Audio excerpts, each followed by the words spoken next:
افراد اه من ساعه تقريبا او من ساعتين عشان اكون دقيق، بس انا نسيت افتح بيه قبل ما حد ياخده مننا، بس ما حدش عارفه لغايه اللحظه دي.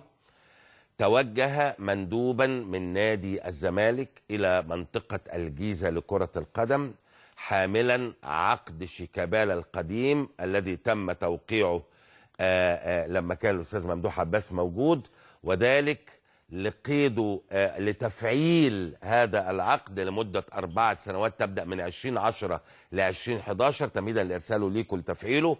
العقد بيقول إن السنة الأولى ب5 ملايين جنيه اللي هي اتلعبت دي، اللي هو كان واخد 800,000 جنيه هياخد الباقي 5 مليون، السنة الثانية 8 مليون، السنة الثالثة 8 مليون، السنة الرابعة 8 مليون. وبالفعل راح الموظف يا ريت لو الأستاذ هاني زاده تجيبه لنا بسرعة في ثانية يا أبو الوفا.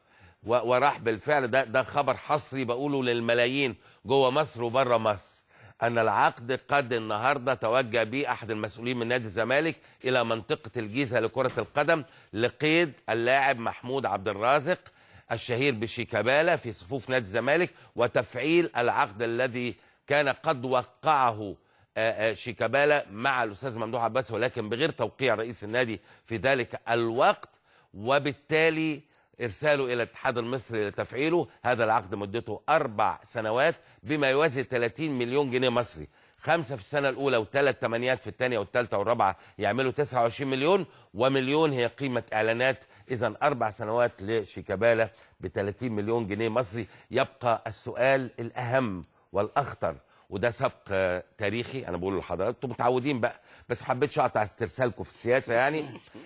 هو يبقى السؤال: هل سيصمت نادي الشباب؟ نادي الشباب كان بيعد العدة لإرسال الشيكات المقدم للدفعة الأولى بكرة لشيكابالا، وربما يكون شيكابالا قد وقع أو لم يوقع، لكن مش هيبعتوا فلوس من غير ما يوقع. هل الشباب